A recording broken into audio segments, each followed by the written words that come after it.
Hi, and welcome to Ginny's Garden Path. Come on down the garden path with me, and we will see if we can find the missing piece to your gardening endeavors.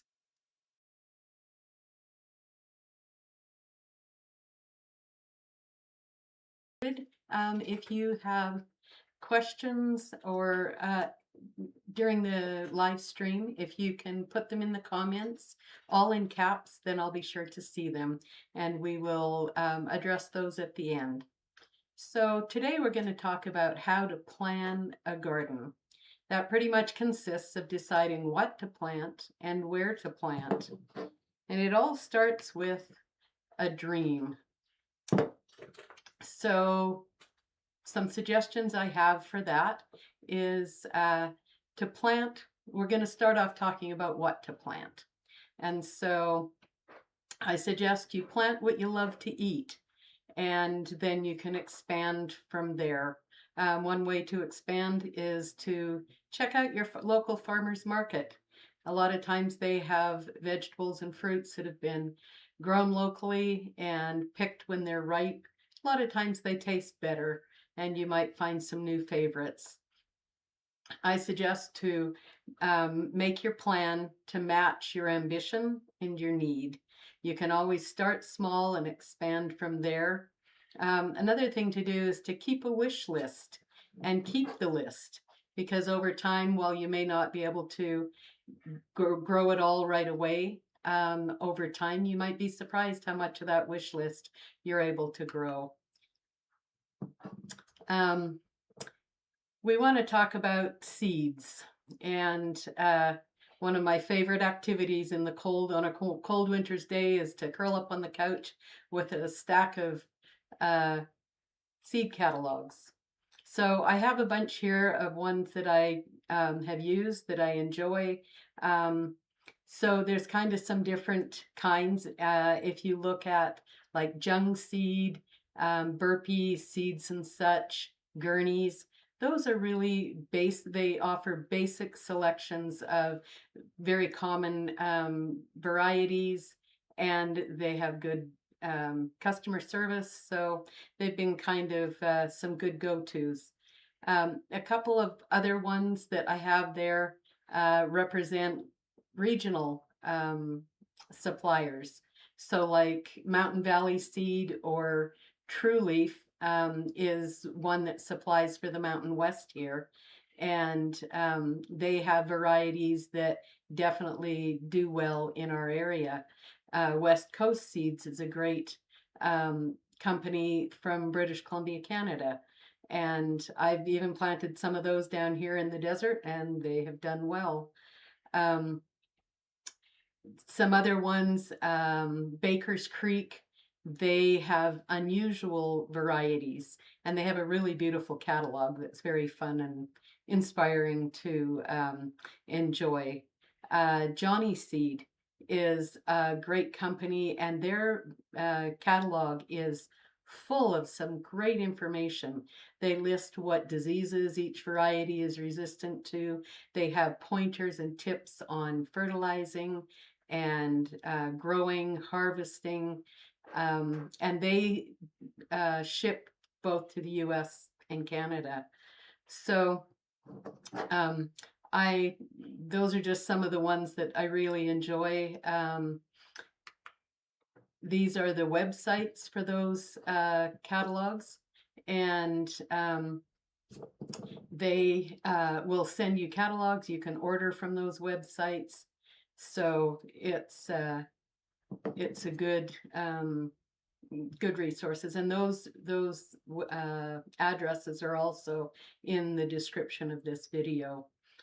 When you're thinking about looking at for seeds and what varieties to grow, sometimes when you look at a catalog and it's got 25 varieties of tomatoes, you can feel kind of overwhelmed.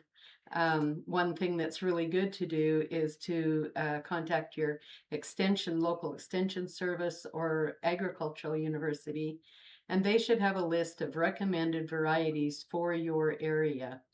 And those are really great because they've tested the varieties for your area. It's a good go-to. You can also talk to local gardeners and ask what varieties do well for them. Just know that the big box stores, there's some guy in a faraway place far from your hometown who's deciding what varieties they're going to offer you in their seed displays. So some of them are okay, but some of them are not the best for your area. So those other sources of variety suggestions are really good. Um, let's see.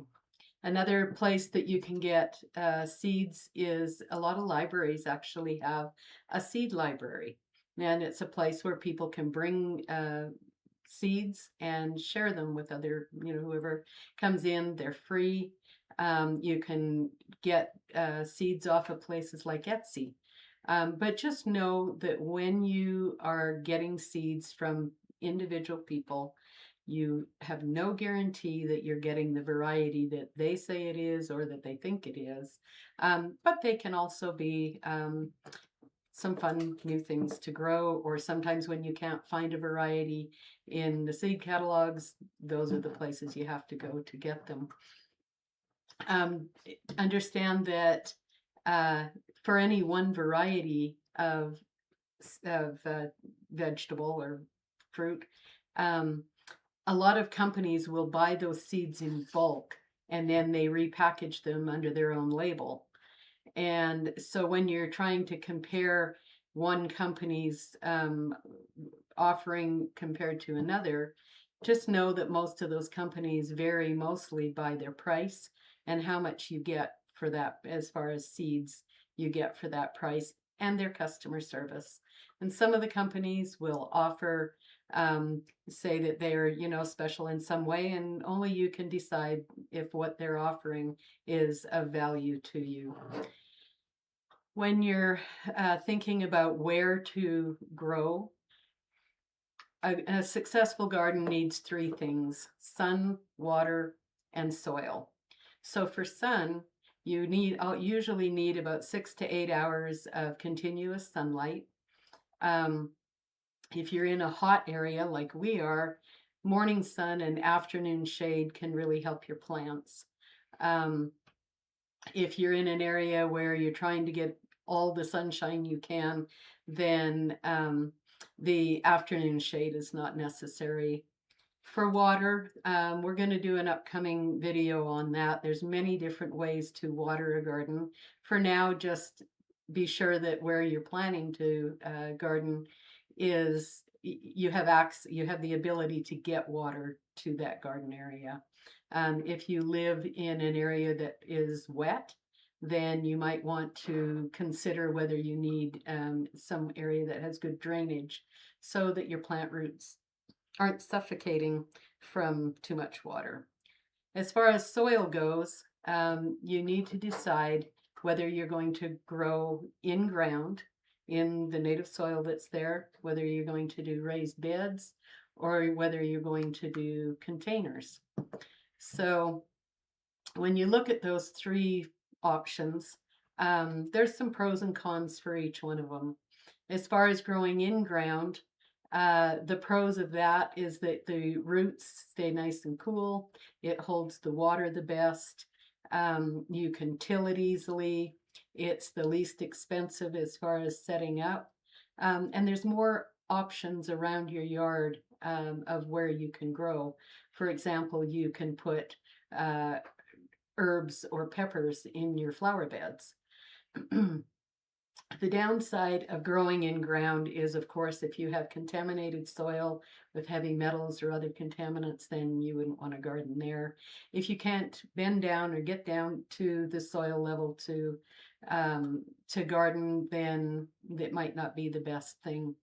If you have really sandy or really rocky or really clay soil, it will take some years and a lot of organic amendments to get that soil to be a good growing medium.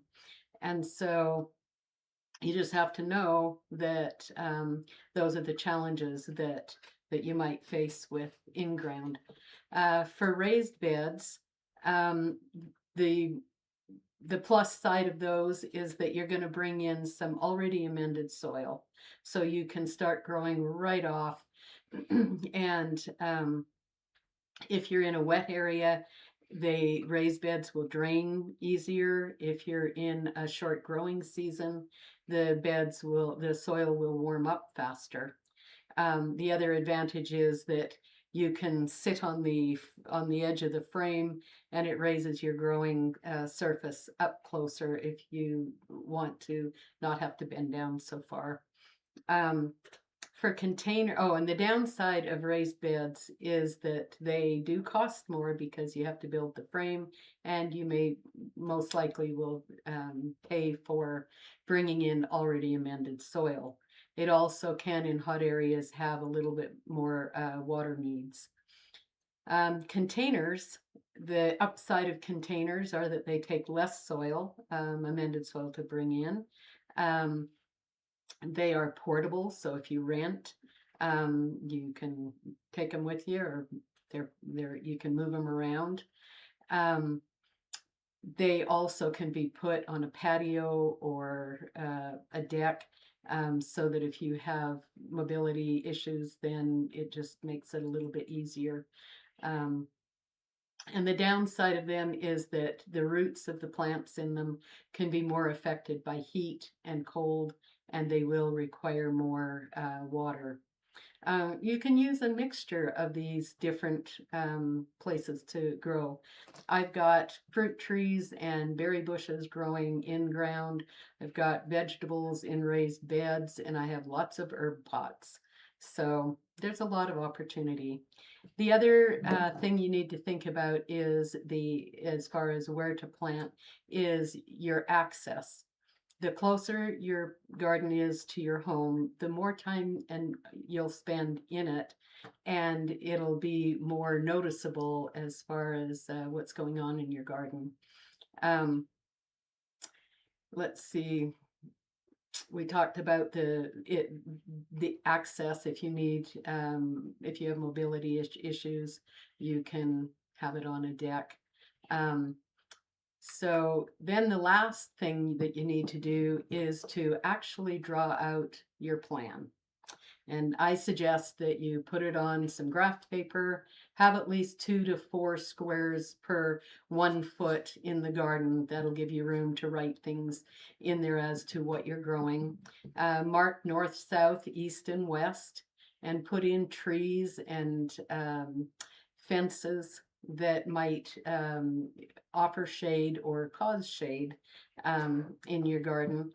And then when you look at a garden plot, you want to plant your taller plants on the north side. And if you're in a hot area, plant them all. You can also plant them on the west, and they'll give shade to the rest of the plants in the afternoon, which is really helpful. You can plant in bands and blocks. It makes better use of your space. But just make sure that you only have to reach in no more than a couple of feet to reach the middle of those blocks of plants, because it'll make it much easier for planting, for weeding, and harvesting. And let's see. Oh, and the other one thing is, make sure that for the walkways that you give yourself 18 to 24 inches. If it's raised beds, definitely 24 inches. What you want to be able to do is get a wheelbarrow around your garden. If it's in ground, then 18 inches, you can kind of get by with that, because you don't have hard sides on either side for getting a wheelbarrow through. The other thing that you can do is plan to put things on trellises. That's a real big space saver. So I'm going to just check and see if we have any questions here, and it doesn't look like we have any questions. So I would say it's about that hour.